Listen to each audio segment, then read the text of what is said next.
So this story is called The Walker. I called myself a walker. I felt that there must be a race of beings who spend all their time walking, live only for a destination and a road to get there, and that I was one of those.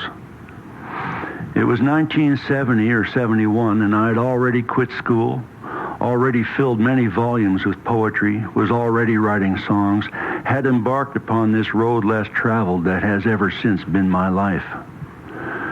I would walk 2 miles into town in the morning, walk around town for a while, walk 5 or 6 miles out to Hardy Mountain to see a friend of mine, and later that night walk all the way back to the farm, arriving sometimes at 4 or 5 in the morning to go upstairs to read, eventually to sleep.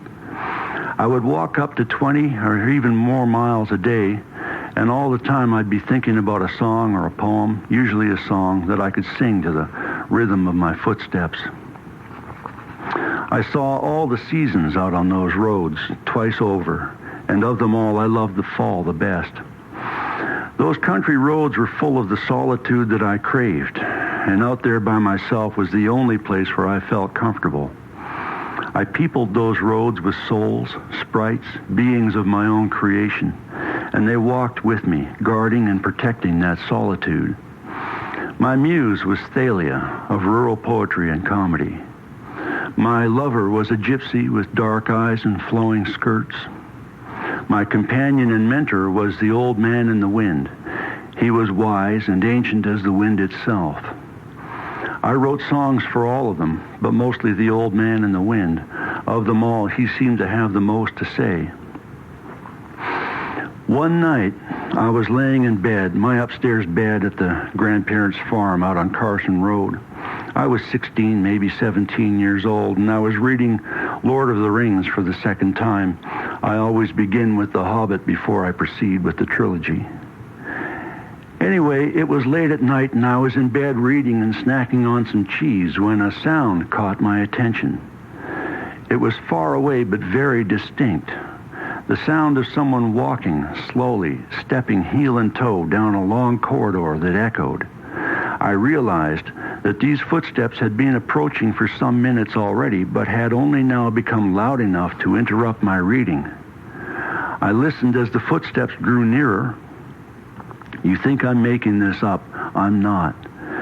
This upstairs room was pitch dark but for my reading lamp, and the footsteps were approaching from a distance far beyond the limits delineated by the walls. It was as if there was a cement corridor that existed in some kind of space separate from the space occupied by our commonly shared real world, and the two somehow intersected exactly at my bedroom.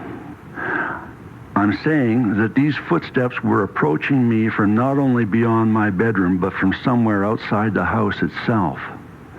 I tried not to be afraid, but the closer these footsteps came to my bed, the more afraid I became. And when finally they seemed to be entering my room through the wall, coming straight toward my bed, no longer echoing but flat and loud, I behaved like a child of 5, ducking under the blanket and allowing the specter to pass unseen.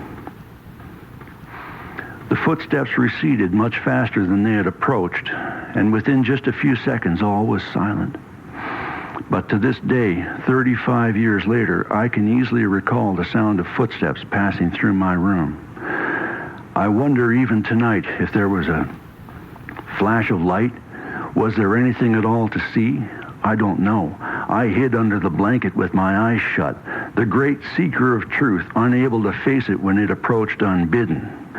I like to think that if it ever happened again, I would be brave enough to keep my head outside the blankets and my eyes open, to actually look and see who or what it is that's walking through my bedroom. But so far it has only happened the one time, although once is enough to make a believer out of you. Believer in what? In something. Just something.